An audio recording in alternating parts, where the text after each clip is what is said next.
날씨입니다. 오늘은 전국에 가끔 구름이 끼겠고 건조한 날씨가 이어지겠습니다.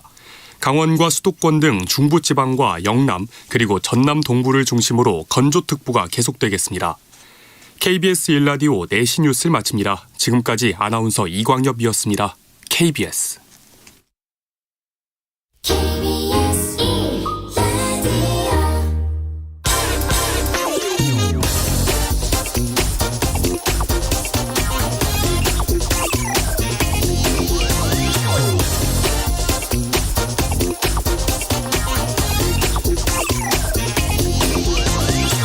요즘 동해안 산불 진압하는데 맹활약하고 있는 카모프란 러시아제 대형 헬기가 있습니다.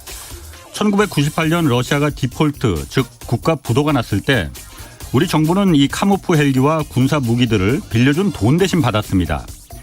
우크라이나 침공 이후 러시아의 지금 또다시 국가 부도 위험성이 높아지고 있습니다. 당장 다음 달 만기가 돼서 돌아오는 국채 이자와 원금 28억 달러, 우리 돈으로 약 3조 4천억 원을 당장 갚아야 합니다.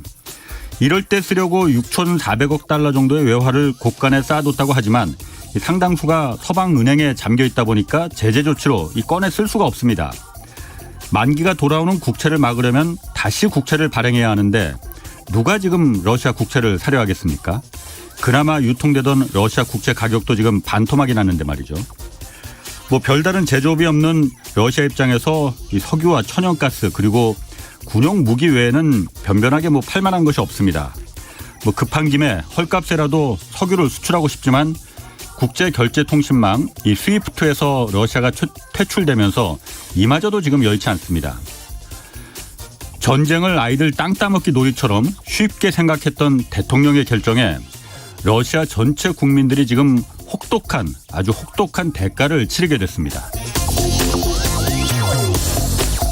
네, 경제와 정의를 다잡는 홍반장, 저는 KBS 기자 홍사원입니다. 홍사원의 경제쇼 출발하겠습니다. 유튜브 오늘도 함께 갑시다.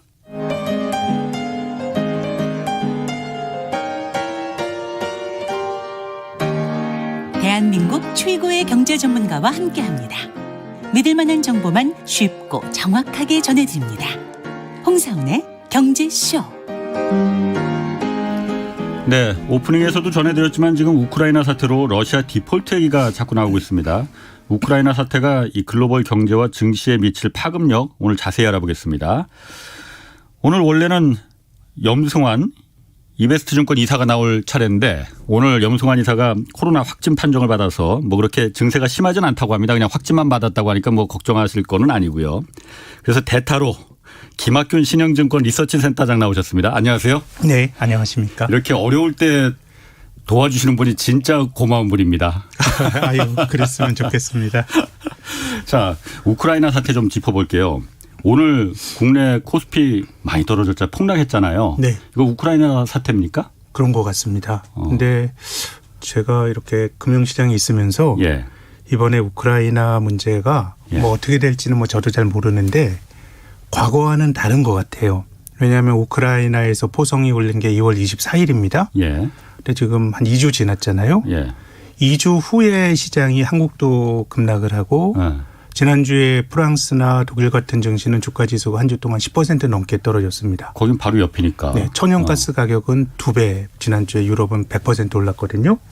근데 우리가 중간중간에 그 무력 충돌을 경험했죠. 91년도에 걸프전이 있었고 또 2001년도에 9.11 테러와 아프가니스탄 공격이 있었고 2003년엔 또 2차 걸프전이 있었죠.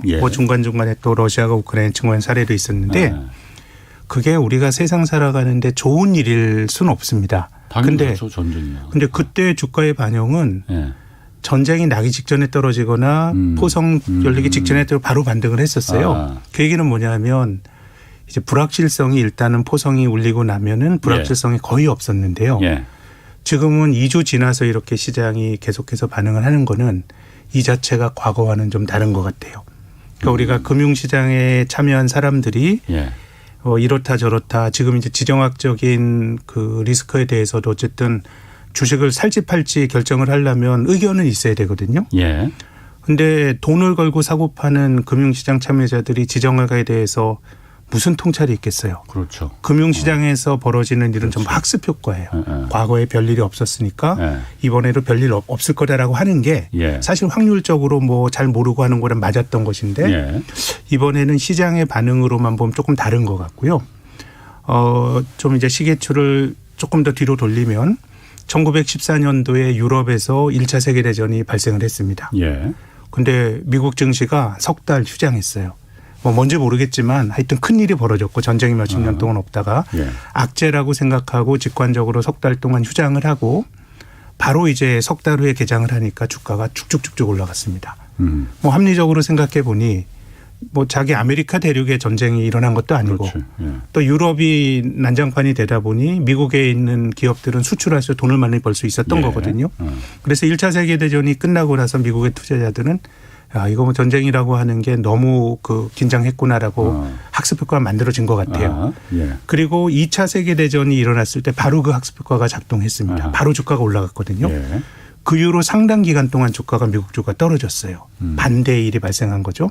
왜 그러냐 하면 금융시장은 1차 세계대전의 학습 효과를 생각했는데 미국이 생각보다 일찍 2차 세계대전에 뭐 이제 개입하게 됐잖아요. 진주만 공격을 받고. 그러니까 금융시장의 통찰이라고 하는 거는 과거의 학습 효과를 가지고 아 그럴 거다라고 판단하는데 지금 나타나는 반응은 과거와는 조금 다른 것 같아요. 예전에는 문제가 벌어지고 나서 불확실성이 별로 없어졌거든요. 그렇지. 제가 그 말씀드렸던 걸프전 같은 경우도 굉장히 비정하지만 91년도 2003년도 미국이 이라크에 들어갔을 때 딱 개전하고 나서 우리가 전자 오락게임을 보듯이 막 바그다드를 폭격하는 걸 봤고 그때도 전쟁은 한 두세 달 걸렸어요.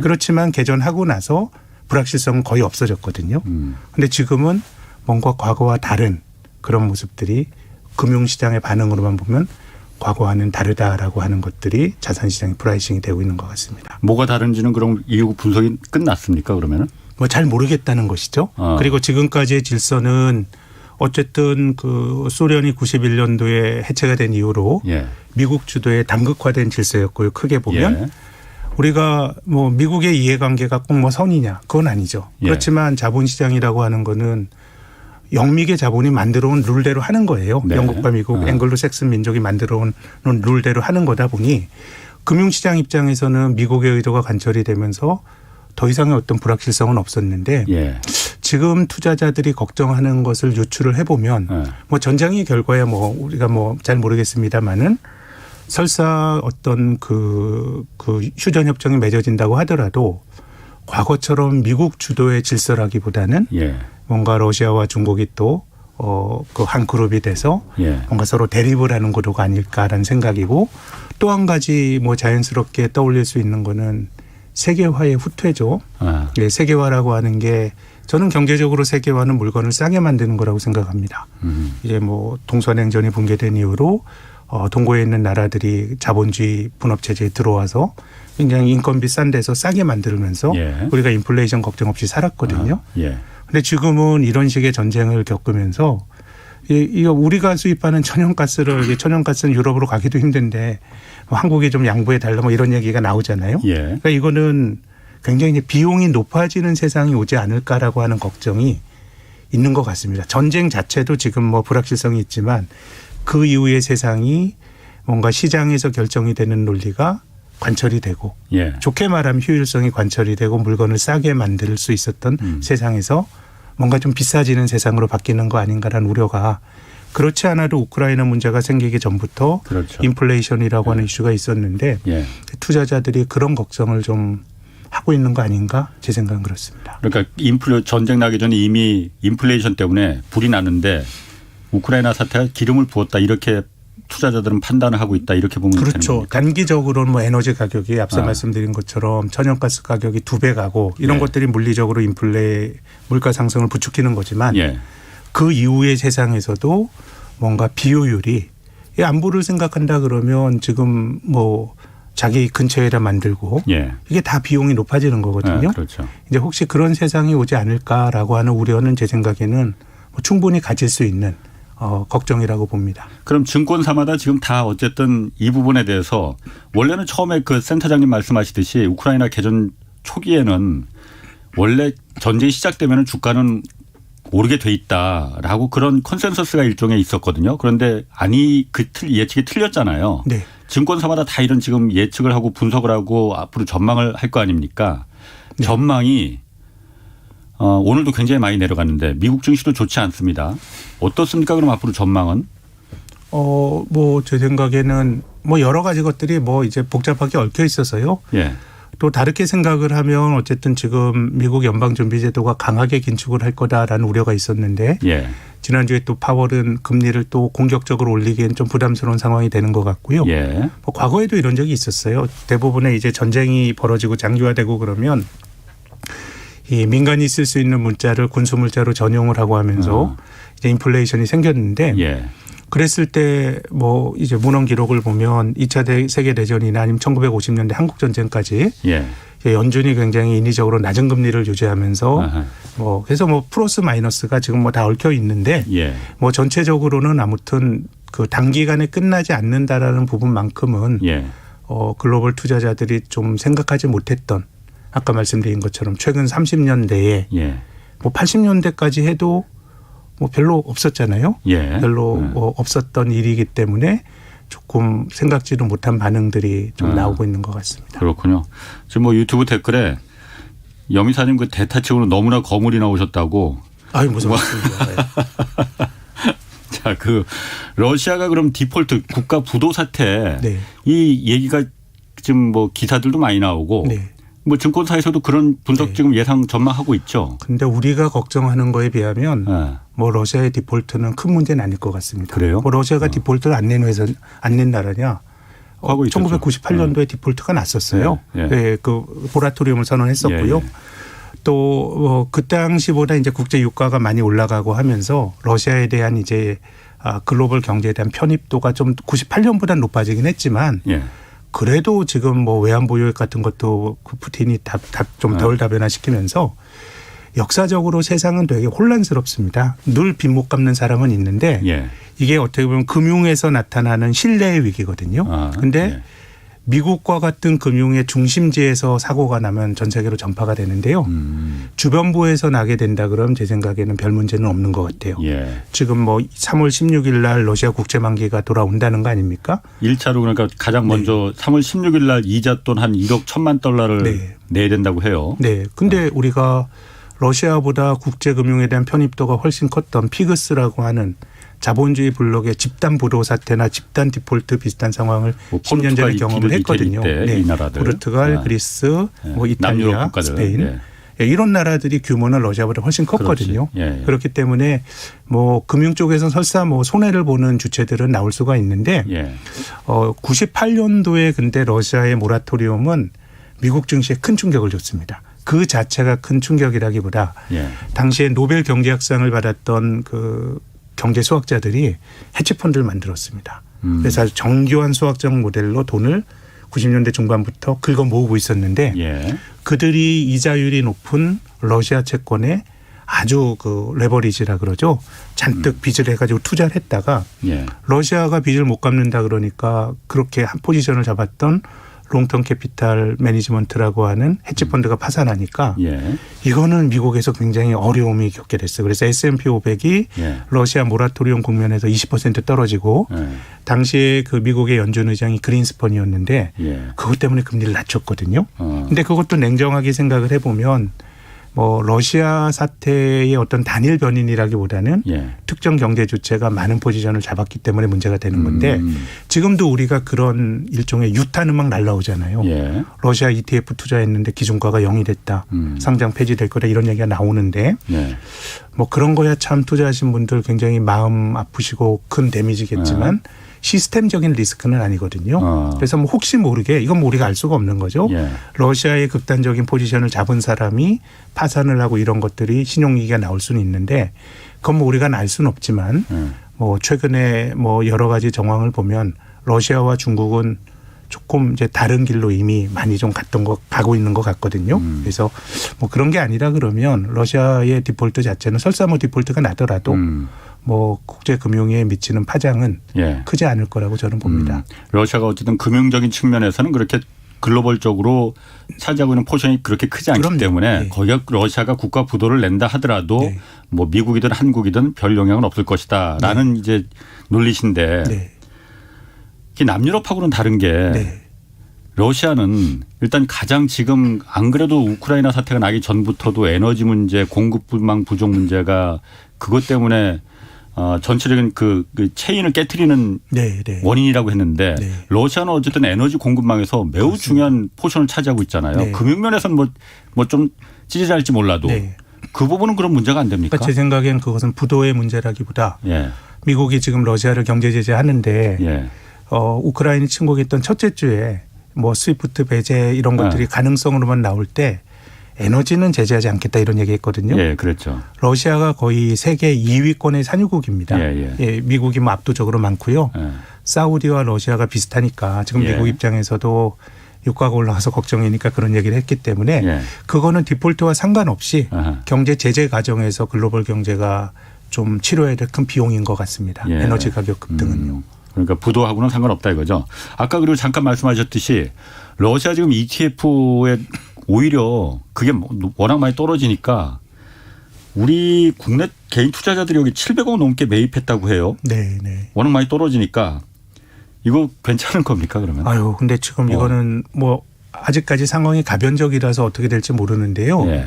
ETF라고 하는 게 어쨌든 뭐 기준가가 이제 발표가 되고 거기에 예. 따라서 이제 손익이 조정이 되는데 지금 우리나라 한국 사람들이 투자했던 ETF가 그 MSCI라고 하는 예. 이제 글로벌 지수를 그 판매하는 그런 네. 회사가 주는 건데 이제 그게 MSCI 지수에서 바뀌면서 기준가가 일시적으로 0이 됐고요. 지금 ETF라고 하는 러시아 ETF는 러시아에 거래되는 주식들을 가지고 할 텐데 예. 지금 2월 말부터 모스크바 증권거래소가 지금 거래를 안 하고 있거든요. 예. 그러니까 뭐 어떻게 될지 모르겠습니다만 상당한 데미지를 입을 가능성은 높아졌다고 봐야 되겠죠. 아까 말씀하신 그 MSCI 지수 그 모건 스탠리 지수에 네. 그러니까 국제사회가 여태까지는 러시아가 거기 신흥국 지수, 우리도 신흥국 지수로 들어가 있잖아요. 그렇습니다. 거기 이제 거의 그 바구니에 신흥국 바구니에 러시아가 들어가 있었는데 네. 여기서 러시아를 빼버리기로 했다면서요. 네, 빠지게 될 것 같습니다. 그럼 빼버리니까 지금 이 ETF가 좀 문제가 될 수 있다라는 거잖아요. 네. 그런데 거기선 러시아가 만약 빠져버리면은 어쨌든 그럼 나머지 신흥국들 네. 우리나라도 포함되잖아요. 네.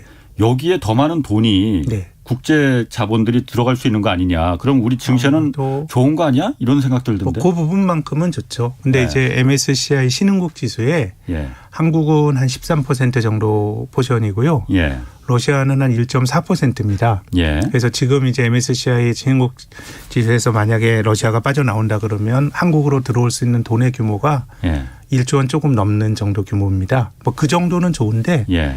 뭐 우크라이나 사태로 인한 불확실성으로 오늘 하루 동안 외국인이 뭐 1조 1,000억을 팔았기 때문에 뭐 그렇게 그 산술적으로 예. 한국으로 러시아 몫이 넘어온다라는 부분보다는 예. 오히려 그로 인해 초래되는 불확실성이 지금은 훨씬 더 크다고 봐야죠. 득실을 따지자면요, 굳이. 네.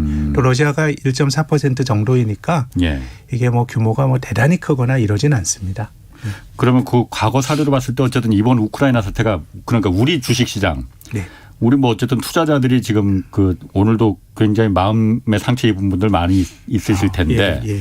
우리 주식시장에는 어느 정도나 앞으로 그럼 영향을 이게 뭐 예측하고 알 수는 전망하고 없죠. 또 연결되니까 함부로 뭐 예측할 수는 없는 거겠지만. 그건 뭐 예측을 못한다기보다 제가 몰라서 말씀을 못 드리는 건데 다만 이제 투자의 환경은 예. 많이 바뀌고 투자자들이 고려해야 될 것도 굉장히 많을 것 같아요. 예. 우리가 적어도 90년대 이후로는 이 경제적인 논리, 시장의 논리가 모든 것을 해결할 거다라고 하는 시각이 있었어요. 예. 이제 세계화가 진전이 되고 하면서 서로가 막 공장이 다른 나라 가 있고 하니까 경제적 이해관계가 굉장히 서로 얽혀 있다라는 건데 예. 근데 놀랍게도 한 100년 전에도 그런 이야기가 있었습니다. 1차 세계대전 나기 직전에 예. 유럽이라고 하는 데는 세상이 어떻게 보면 구대륙의 중심이었는데요. 1870년도에 보불 전쟁인가요? 예. 이 프랑스와 그 프로이센이 싸웠던 독일이 싸웠던 전쟁 이후로 한 5, 60년 정도 전쟁이 없었어요. 물론 이제 영국이 남아공에서 전쟁이나 보호 전쟁 이런 건 있었지만 네. 전면적인 전쟁은 없으니까 사람들이 야 이제 전쟁이란 건 없는 거라고 생각했고 또 그 시기가 1차 세계화가 벌어졌던 시기입니다. 동력기관이 발전하고 하면서 예. 서로 간의 교역도 막 하고 하면서 전쟁이 없을 거다라고 생각을 했었는데 실제로 전쟁이 벌어졌거든요. 그런데 지금도 저는 90년대 이후로 우리가 그런 세상을 살았던 거예요. 그런데 당장 2015년도에 사드가 배치된 이후로 한국이 중국인들에게 물건 파는 기업들의 주가가 화장품을 비롯해서 많이 떨어진 거죠. 우리가 지정학에 대한 통찰이 필요했던 것이고 저는 크게 보면 이 시장 논리가 다는 아니야라 됐던 것이 뭐 2012년 13년부터 미국과 중국의 사이가 되게 안 좋았어요. 그러니까 우리가 트럼프 대통령 들어와서 이제 문제가 더 보호무역이 더 불거진 건 맞지만 그 이전에 오바마 행정부 때도 사이가 안 좋았죠. 뭐 그때 미국의 그 국제은행에 대항해서 미국이 아시아인프라 투자은행 만들고요. 또 우리나라 대통령이 중국 기준으로 전승 기념일 2015년이에요. 트럼프 오기 전에. 우리나라 대통령이 거기 가는 게 얼마나 정치적 이슈였어요. 서방 대통령 중에는 아무도 안 갔잖아요. 그런 정도로 갈등이 벌어졌었는데 우리나라야말로 세계화의 모범국입니다. 어쨌든 교역이 활성화되고 하는 과정을 기회를 잘 잡았는데 우리가 주식시장에 지난 10년을 회고해 보면 주식이 별로 잘 못 올랐잖아요. 좋았던 게 2017년 한 해 좋았고 2020년 한 해 좋았어요. 그렇게 본다 그러면 우리가 이게 주가에 어느 정도 영향을 줄지 이거를 계량할 수 없다고 봅니다. 그거 어떻게 계량하겠어요.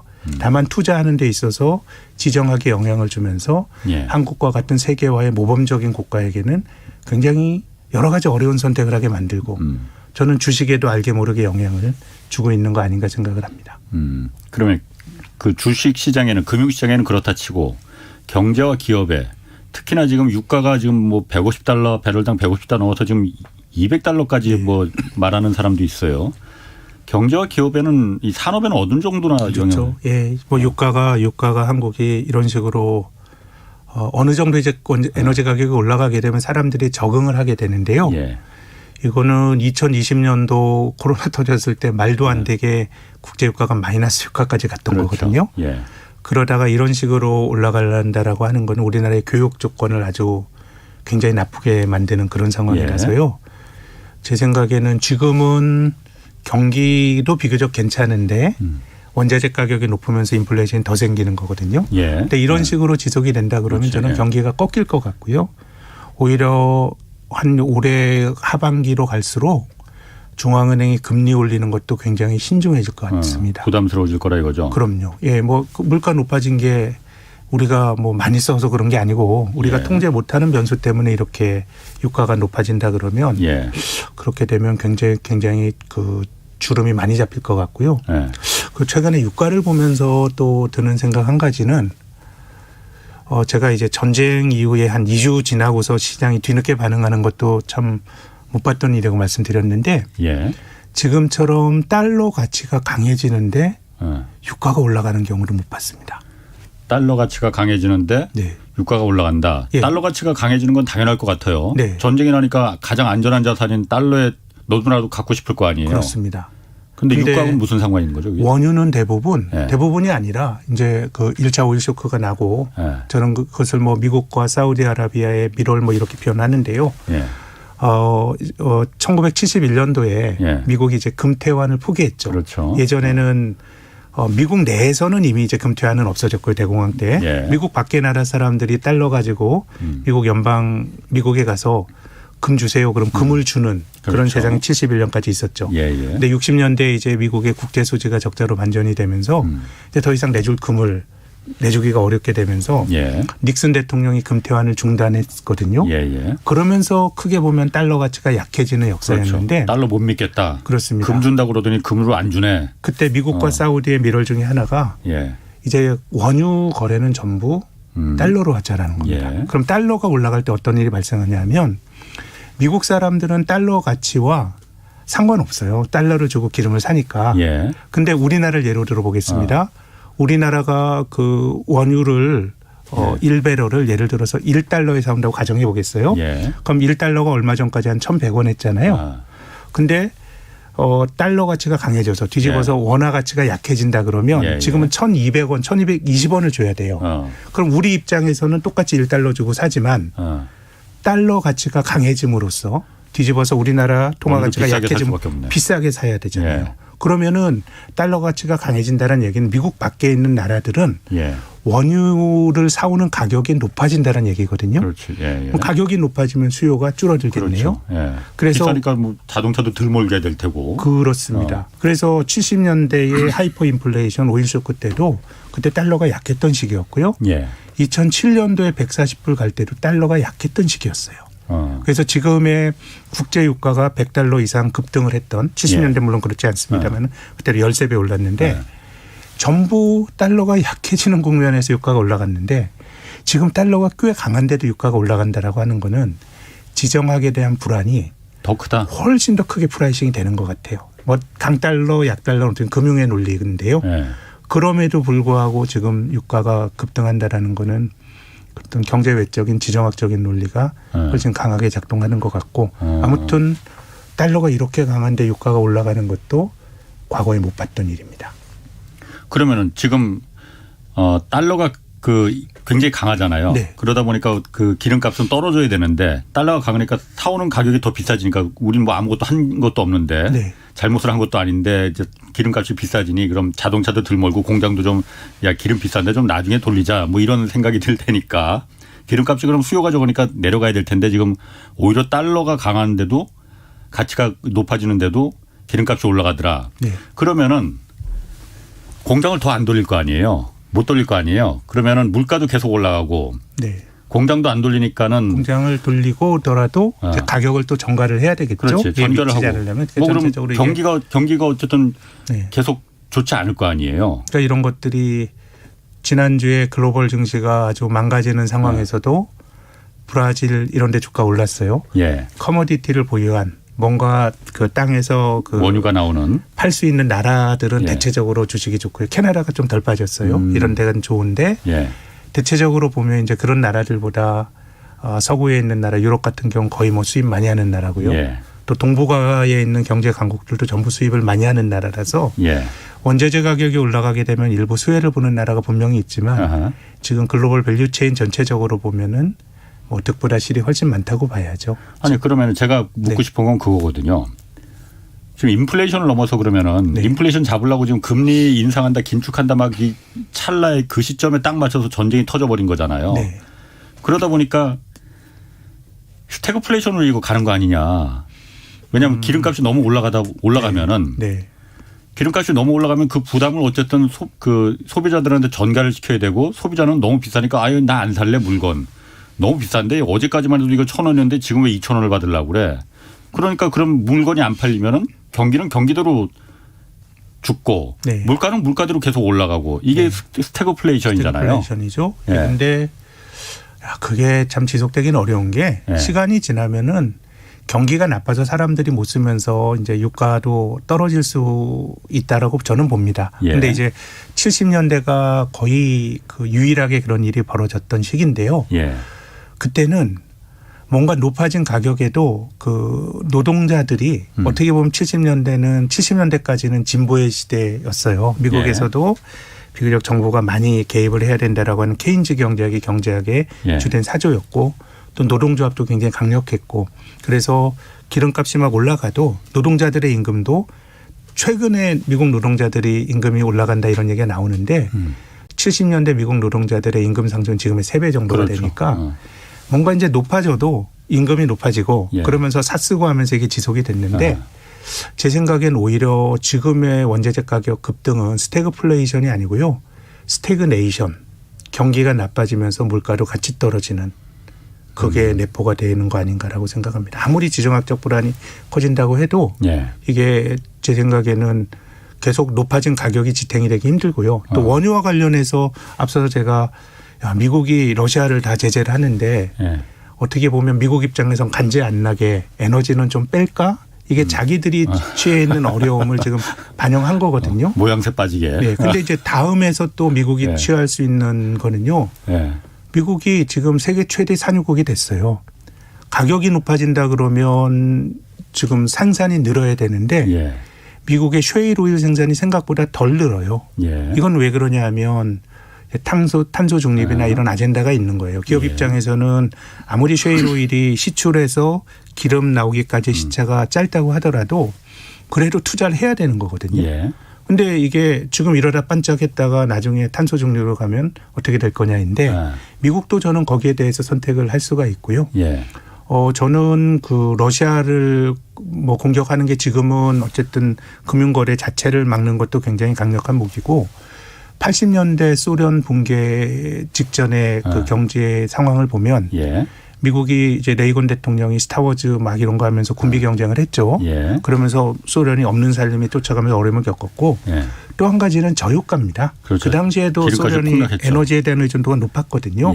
저유가이다 보니까 소련이 어려워졌기 때문에 제 생각에는 원자재 가격이 계속 높아진다 그러면 이제 글로벌 경제가 꺾이는 스태그플레이션보다는 스태그네이션 그러니까 물가 상승이 결국 경기가 나빠지면서 꺾이는 거고 70년대와 다른 거는 저는 노동자들의 교섭력이라고 생각합니다. 지금은 그걸 임금에 전가시킬 수 있는 그런 교섭력이 굉장히 저는 약하다라고 보는 것이고요. 또 다른 측면에서는 미국이 셰일 오일 생산량을 늘릴 수 있는 카드도 뭐 그들의 선택이죠. 우리가 이 뭐 탄소 이런 것들은 뭐 고상하게 살고자 하는 인류의 아주 숭고한 건데요. 뭐 힘들어진다 그러면 뭐 아주 장기적으로 그런 길로 간다고 하더라도 중간중간에 둘러갈 수도 있고 하기 때문에요. 또 매우 가변적인 상황이라고 저는 봅니다. 그러니까 자연스럽게 물가가 지금처럼 이렇게 계속 고공행진을 하진 않고 자연스럽게 내려가고 오히려 물가가 그 제 생각에 저성장 저물가 자연스럽게 내려간다라기보다 파괴적으로 내려가겠죠. 파괴적으로? 이렇게 올라간다 그러면 수요가 꺾이면서 일시적으로 물가도 꺾이고 경기도 같이 꺾이는. 저는 지금과 같이 이런 식의 에너지 가격이 유지가 된다 그러면 글로벌 경제가 잘 버티기 힘들 거라고 생각합니다. 그러면 지금 당장 파월 그 연준 의장도 뭐 지금 긴축을 계속 한다고 계속 얘기했잖아요. 그리고 당장 이번 달에 이제 그 있을 텐데 거기서는 뭐 그렇게 0.5%포인트까지 올리진 않고 금리를 0.25%포인트 올린다고 뭐 명시는 했어요. 그렇지만 계속 앞으로 물가가 아주 오랫동안 우리를 괴롭힐 것 같다 뭐 이런 그 말도 했잖아요. 그 말은 그럼 그 말하고 센터장님 말하고는 좀 약간 차이가 좀 있는 것 같은데. 이미 파월도 혹은 금융시장 기대도 금리가 한 0.5%포인트 올리는 거 아니냐라는 생각이 있었는데 지난주에 파월 스스로가 뭐 50bp는 아닌 것 같고라고 얘기를 했으니까 어느 정도는 금리를 올려야 될 겁니다. 왜냐하면 미국이 실기를 해도 너무 실기를 한 게 지금 한국은행은 속도 조절이라는 얘기를 할 수도 있어요. 이미 금리를 3번 올렸는데요. 한국은행이 금리 3번 올리는 동안에 따지고 보면 미국 경기가 한국보다 더 나쁜 것도 아니었는데 지금 이 순간까지도 오히려 돈을 양적 완화를 하고 있는 겁니다. 3월까지. 테이퍼링도 안 했어. 그것도 안 끝냈으니까. 그래서 비정상의 정상화라는 관점이라고 보면 뭐 미국은 저는 0.25%포인트 상당 부분 올려야 될 거라고 생각은 드는데 그게 시장이 가지고 있는 생각보다 과속이 되거나 이러기는 좀 힘든 상황으로 가는 거 아닌가 싶습니다. 또 한 가지 제가 궁금한 거 있습니다. 뭐 제가 잘 모르다 보니까 너무 무식하다고 그 여기지 마시고. 아닙니다. 자, 미국이 어쨌든 간에 지금 그 미국 입장에서 우크라이나에서 전쟁이 터지다 보니까 안전자산인 달러로 다들 너도나도 달러 사겠다고 다 하잖아요. 그러니까 지금 달러 가치가 굉장히 막 올라가는 거고 지금 환율도 1,200원 지금 넘어가고 막 그러는 거잖아요. 그러면은 미국 입장에서는 시중에 지금 전 세계 달러가 너무 많이 풀려서 미국 내도 그렇고 달러가 너무 많이 풀려서 이걸 좀 빨아들이려고 통화량을 좀 줄이려고 금리도 올리고 이렇게 하려고 했던 거 있잖아요. 금리를 올리면 경기에 찬물을 끼얹을 거라는 거는 잘 알지만은 야 물가가 너무 올라가서 안 되겠어. 달러를 좀 흡수해야 돼 하는데 이렇게 전쟁이 터지면서 달러를 너무나도 살려고 하니까 달러가 자연적으로 금고 속에 들어갈 거 아니에요. 그럼 시중에 돌아다니는 달러가 자연적으로 줄어들으면은 굳이 미국 연방준비제도가 이거 금리 인상할 필요가 있나? 자연적으로 이거 손 안 대고 코 푸는 거 아니야? 이렇게 되는 거 아닙니까? 이 시중에서 달러 돈의 유동성이 줄어드는 건요. 그 돈이 민간 은행에서 중앙은행으로 들어가면 유통이 되는 돈의 양이 줄어들게 되는 겁니다. 지금 이제 미국 연방준비제도가 미국의 금융기관으로부터 국채를 사는 게 양적 완화지 않습니까? 국채를 사고 돈을 민간은행에 넣어주니까 양적 완화를 통해서 이제 돈이 늘어나는 건데요.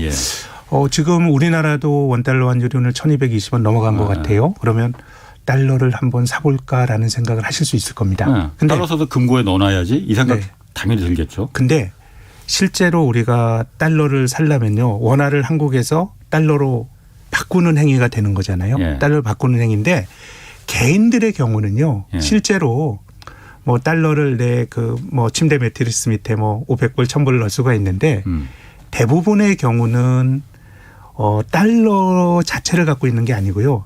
크게 움직이는 돈들은 기관 투자가들이거든요. 달러 강세 베팅을 하는. 예. 이런 사람들은 조금이라도 이자를 주는 미국의 국채를 사는 겁니다. 그럼 그 메커니즘을 달러로? 한번 생각해 볼까요? 예. 한국에 있는 기관 투자가가 미국의 국채를 산다. 그러면은 한국 외환시장 달러를 바꿔요. 예. 그리고 미국 채권 시장 가서 미국 채권을 사요. 예. 그러면은 미국 채권을 우리가 미국의 중앙은행으로부터 사는 게 아니고 그렇지. 미국의 민간은행으로부터 사는 거예요. 채권 예. 시장에 참여한. 그럼 예. 그 돈이 민간은행 계좌로 들어가기 때문에 실질적으로 유동성의 양은 별로 크진 않고요. 그리고 또 한 가지 예. 그 미국 돈을 그럼 누가 갖고 있냐? 예. 아까 말씀드린 것처럼 대부분의 경우는 미국 채권의 형태로 갖고 있는데요. 예. 지금 미국 정부가 발행한 국채만 하더라도 한 26조 달러 정도가 되는데 예. 외국인 투자가들이 들고 있는 채권의 규모가 한 7조 달러 정도가 되고요. 뭐 많다면 많은데 전체적으로 미국에서 굴러다니고 있는 돈이 훨씬 많기 때문에 그것이 달러 유동성을 흡수하는 효과는 좀 약할 것 같고요. 다만 이제 미국 달러가 강해지게 되면 예. 이건 미국 입장에서는 예. 동일하게 뭐 원유를 사온다고 하더라도 달러가 강해지게 되면 적은 돈을 두고 사올 수가 있는 거거든요. 그래서 그렇지? 이제 예. 강달러가 되면 미국의 물가는 좀 낮아지는 효과가 어쨌든 존재합니다.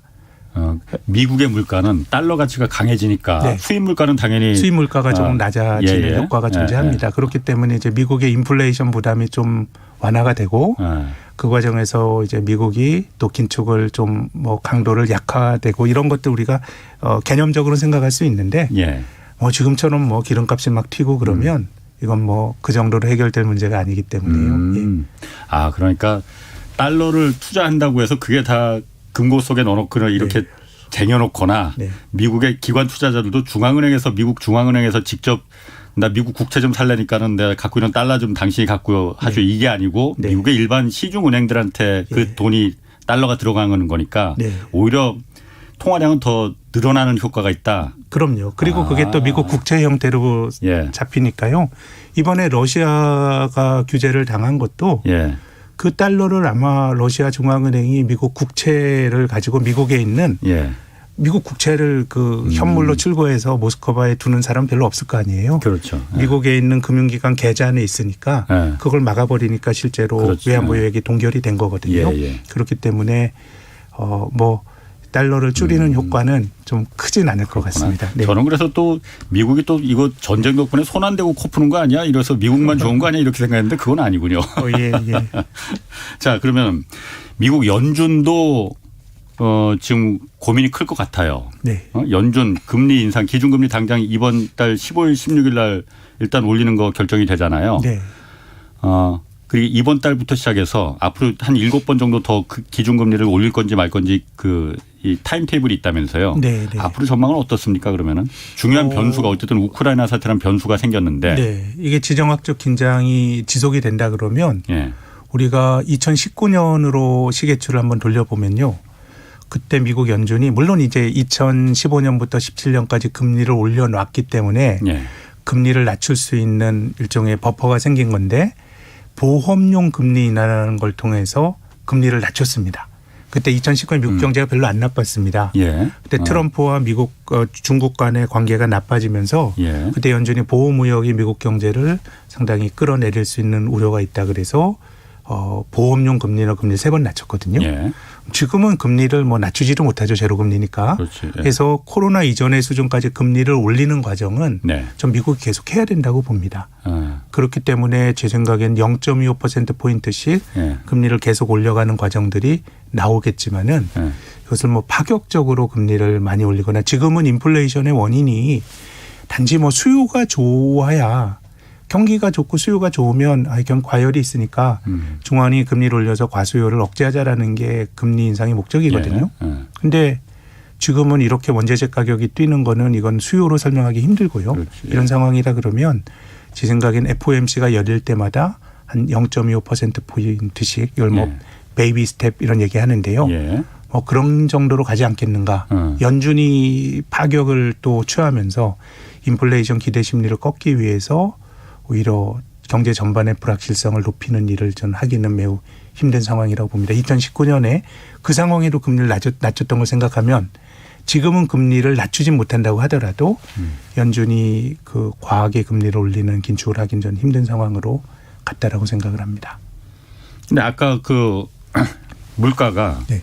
지금처럼 이렇게 계속 오르지는 않을 것이다. 그렇게 네. 이제 그 어쨌든 센터장님은 네. 분석을 하셨잖아요. 네. 그러면은 뭐 한두 차례 금리는 올리더라도 네. 뭐 올 하반기나 이때 물가가 좀 진정되면은 네. 뭐 하반기라고 말씀하신 건지 제가 모르겠는데 네. 물가가 안 오르면은 굳이 금리를 네. 금리라는 게 어쨌든 경기에 찬물을 뿌리는 네. 거잖아요. 네. 금리를 안 올려도 되는 거 아니에요? 그럴 수도 그러면 있죠. 그렇기 때문에 저는 이제 미국 연준이 실기했다라고 생각하는 거는 예. 지금처럼 전 세계적으로 금리가 낮아진 상황에서 예. 중앙은행이 금리를 낮춘다는 게 실물 경제에 얼마나 영향을 주냐 여기는 냉소적인 시각도 있습니다. 예. 다만 경기가 좋을 때 어느 정도 금리를 올려놔야 경기가 나쁠 때 또 중앙은행이 치어리더 역할을 하면서 금리를 낮출 수가 있는데요. 예. 제 생각에는 올해 정도까지 미국 연준이 금리를 낮추는 거는 뭐 생각하기 어렵겠습니다만 그렇겠죠. 예. 저는 내년이 되면 또 다른 그림이 만들어질 수 있다고 봅니다. 그래서 내년에 다시 그러면은 금리 올리다가 다시 상황에 내년에 내릴 수 따라서 있어? 물론 우리가 이 지정하게 대해서는 예. 더 나빠진다라는 게 아니고 저도 예. 말씀드린 거 과거와 다른 거고 예. 금융시장이 가졌던 통찰로 설명을 못하는 일들이 벌어지고 있기 때문에 예. 매우 가변적인 상황이 저는 벌어질 수 있다고 봅니다.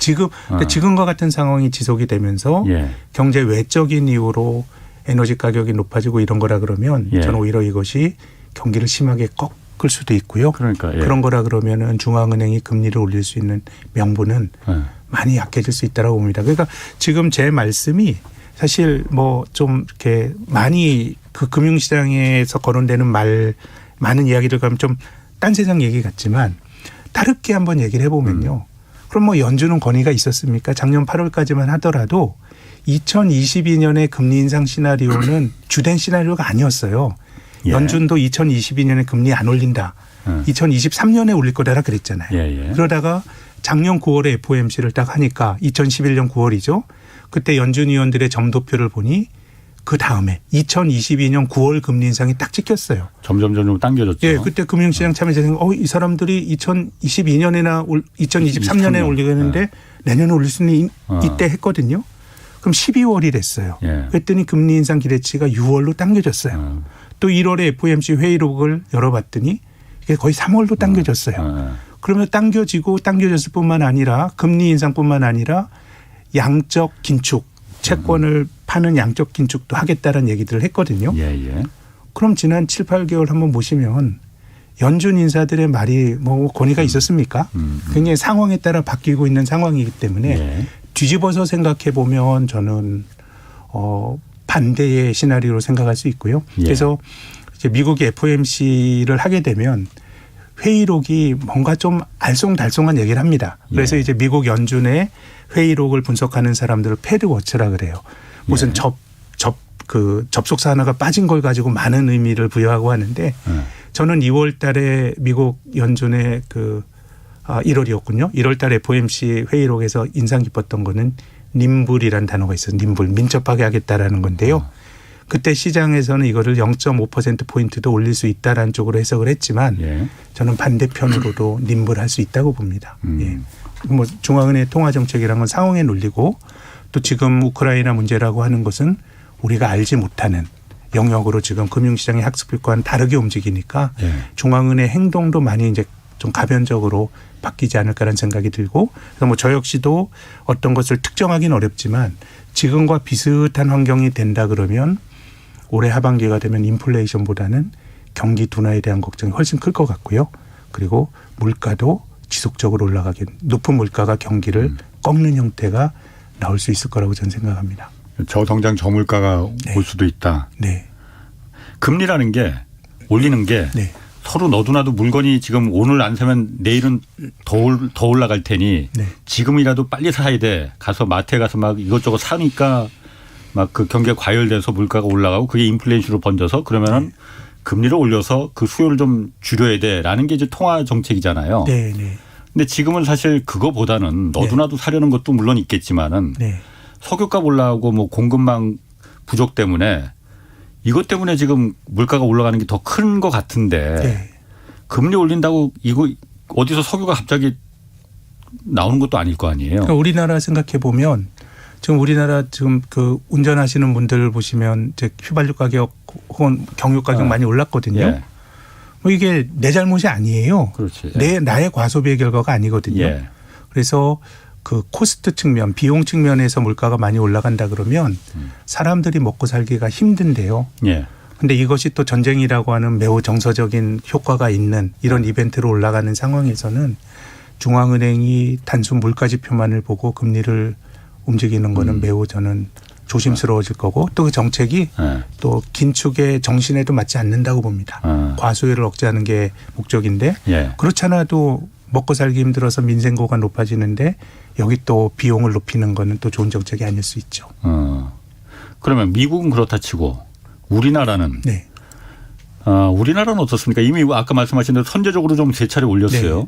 우리는 좀 그럼 좀 조심스럽게 미국은 다소 무리가 있더라도 예. 어쨌든 코로나 당시와 같은 그런 불확실성은 금리를 올려야 된다 그러면 예. 우린 이미 선제적으로 금리를 올려놨기 때문에요. 예. 굉장히 좀 지금 시장의 컨센서스는 그래도 연내 한 2번 정도 더 올리지 않겠는가가 다수 의견인 것 같은데 예. 저는 한 번 정도 잘하면 올리는 걸로 마무리되지 않을까 그런 생각을 갖고 있습니다. 근데 우리나라는 사실 금리라는 게 네. 물가 인플레이션 때문에 그 방어책으로 통화 정책을 쓰는 것도 있지만은 네. 사실 뭐 그 부동산 시장 부동산 뭐 그런 어쨌든 중앙은행이 독립돼 있긴 하지만은 부동산에 대해서 아예 나는 몰라 나는 그 통화 정책만 할 거야 이럴 수는 또 없을 수도 있을 거 아니에요. 근데 또 이제 우리나라 한국은행의 목표 중에 금융 안정 기능이라는 게 있습니다. 그거는 특정 자산 시장이 너무 버블이 생기면 나중에 버블이 터지게 되면 일본처럼 어려움을 겪을 수 있기 때문에 그걸 선제적으로 막는 것도 어떻게 보면 중앙은행의 기능이거든요. 그렇기 때문에 부동산 시장 안정을 위해서 통화 정책하는 게 뭐 그들의 권한 밖은 아닌데요. 근데 지금 부동산 시장도 어쨌든 뭐 여러 가지로 우리가 지난 몇 달 동안 과거 수년간 보지 못했던 또 징후들이 나오니까요. 뭔가 뭐 금리를 좀 뭐 올리는 것도 우리 존중해야 될 선택인데 금리를 가파르게 올려야 될 당위성들은 조금씩 어느 나라나 약해지는 거 아닌가. 각 나라 상황에 맞게 거기에 중앙은행들의 행보가 조절이 되리라고 저는 봅니다. 그렇군요. 뭐 이거는 그러니까 금리에 대해서는 뭐 지금 경제쇼에 배출하는 다른 패널들하고도 의견이 좀 그 센터장님 의견이 배치가 될 수도 있어요. 뭐 물론 그렇지만 그거는 여러 가지 분석 중에 의견이니까요. 전문가들의 이런저런 그 의견 나중에 한번 제가 맞는지 한번 볼게요. 예, 그건 또 이 관찰자의 또 권리이십니다. 자, 그리고 우크라이나 전쟁 때문에 오늘 여기까지 왔으니까 달러 지금 그 가치 높아지고 금값도 굉장히 높아진다면서요. 금도 그러니까 안전자산으로 굉장히 들어가니까 그런 건가 보죠? 그렇게 전통 관념적인 안전자산이죠. 비트코인은 뭐 디지털 금이다. 금을 대체한다는데 비트코인은 또 그런 것 같지는 않고. 그런 거에 비해서는 너무 규제 리스크에 금에 비해서 많이 노출이 되어 있는 것 같고요. 그래서 또 최근 수년 동안 많은 자산 가격이 올랐는데 금은 한 2020년 이후로 거의 오른 게 없기 때문에 금은 조금 더 오를 여지가 있지 않을까 저는 그렇게 보고 있습니다. 그래요. 그럼 지금 시점에 금에 좀 투자하는 것도 일반 사람들 입장에서는 개미 투자자들 입장에서는 괜찮은 건가요? 제 생각엔 뭐 한 6개월 정도 놓고 본다 그러면은 오를 수 있지 않겠는가 생각이 들고요. 근데 뭐 내가 주식이 전혀 없는 사람이라 그러면 또 주가가 떨어지면 또 이게 또 기회가 되는 거니까요.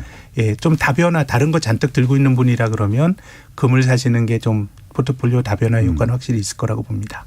제가 그냥 그 개미 투자 이 방송 듣는 그 일반 투자자들 입장에서 물어볼게요. 지금 그냥 현금 들고 있는 게 낫습니까? 아니면 그 계속 기다리는 게 낫습니까? 아니면 오늘도 많이 떨어졌으니까 지금 뭐 2600선도 지금 뭐 2650선까지 갔으니까 한번 이때쯤 주식을 투자하는 게 더 낫습니까? 저는 자기 자산 중에 주식이 50% 이상인 분은 늘리는 걸 권해드리고 싶지 않고요. 주식이 전혀 없는 분들이라 그러면 지금 많이 떨어질 때 조금씩 사시는 것도 권해드리고 싶고 아니면 아예 적립식 투자로 내 돈을 한 24번 나눠서 사세요.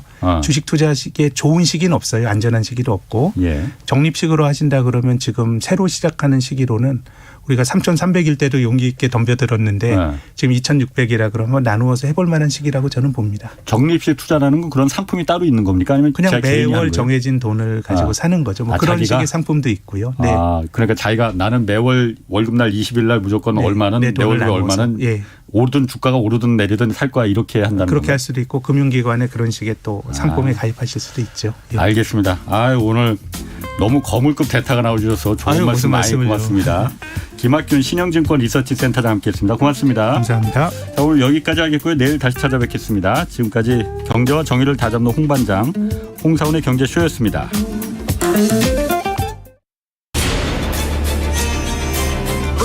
K 드라마 And the Oscar goes to Parasite.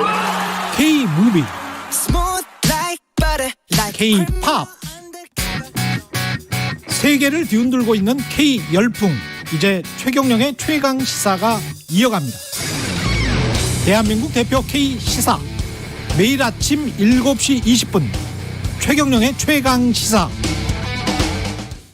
시간 좀 내주오 들을 게 있어 무슨 프로그램이요?